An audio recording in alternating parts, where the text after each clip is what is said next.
2025 साली जितकेही गुन्हे घडलेले आहेत, वेगवेगळ्या हेड्स खाली प्रॉपर्टी ऑफेन्सेस, बॉडी ऑफेन्सेस, महिलांविरुद्धचे गुन्हे, सायबर गुन्हे, नार्कोटिक्सचे गुन्हे, फायनान्शियल इकॉनॉमिक ऑफेन्सेस आणि आपण जे काही प्रतिबंधक कारवाया केलेल्या आहेत, जे कन्व्हिक्शन्स झालेले आहेत, अशा स्वरूपाचे ट्रॅफिकचे काही इश्यूज असतात, आपण जे नवीन इनिशिएटिव्ह सुरू केलेले आहेत, असे मल्टिपल गोष्टींवर सविस्तर विश्लेषण आज सर्व पत्रकार बंधूंसमोर केलेलं आहे. जितकाही डेटा आपण शेअर करू शकतो तो संपूर्ण डेटा सुद्धा आम्ही आपल्या समोर शेअर केलेला आहे. ओव्हरऑल पोलीस खात्याच्या मध्ये बाय अँड लार्ज कुठलाही मेजर लॉ अँड ऑर्डर आपला 2025 साली झालेला नाहीये आणि कुठलाही विदारक असा हिनस क्राईम 2025 साली झालेला नाहीये. मोठे मोठे बंदोबस्त आपण केलेले आहेत.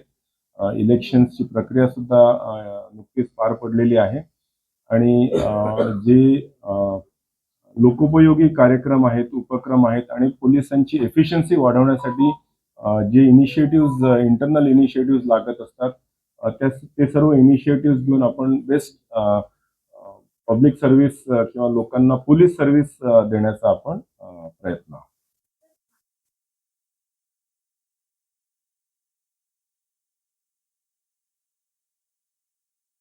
गेल्या 3 वर्षांपासून आपण बघतोय की आपण जवळजवळ 1500-1600 आफ्रिकन नॅशनल्सवर मोठ्या प्रमाणात ड्रग्ज नार्कोटिक्सची कारवाई केलेली आहे.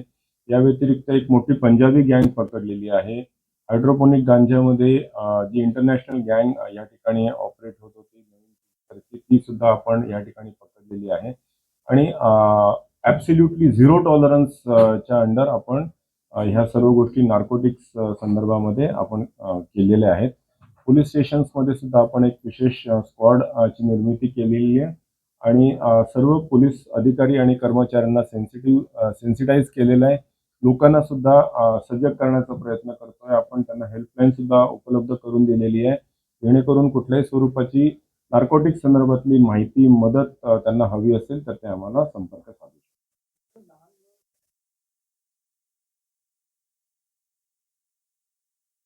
इन्सिडेंटली गेल्या 3 वर्षांमध्ये जर आपण विश्लेषण केलं तर आपल्याकडे लहान मुलं आणि मुली आणि वयस्क पुरुष आणि स्त्रिया ह्या मिसिंग होतात.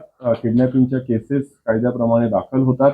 पण गेल्या 3 वर्षभरामध्ये आपण बघितलं तर जवळजवळ 95% च्या वर हे सर्व डिटेक्शन झालेले आहेत. सर्व मिसिंग चिल्ड्रन आणि मुलं आणि मुली ह्या आपल्याला मिळून आलेल्या आहेत आणि त्यांचं विश्लेषण केलं असता आपल्याला असं निदर्शनास आलंय की घरात आई वडिलांसोबत काहीतरी टोचून बोललं म्हणून निघून गेलेत किंवा कोणी परिचित मुलासोबत बाहेर गेलेले आहेत. अशा स्वरूपाचेच बेसिकली आपल्याला त्याचं विश्लेषण मिळालेलं आहे.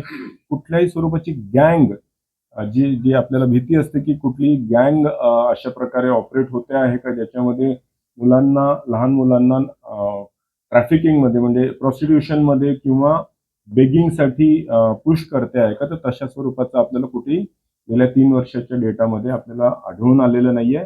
तरी सुद्धा पोलीस नेहमी तत्पर राहून कुठल्याही स्वरूपाचं जर मिसिंग असेल तर त्याला ऑपरेशन मुस्कान तहत आणि अदरवाईज तत्काळ त्याचा शोध घेण्याचा प्रयत्न करतात.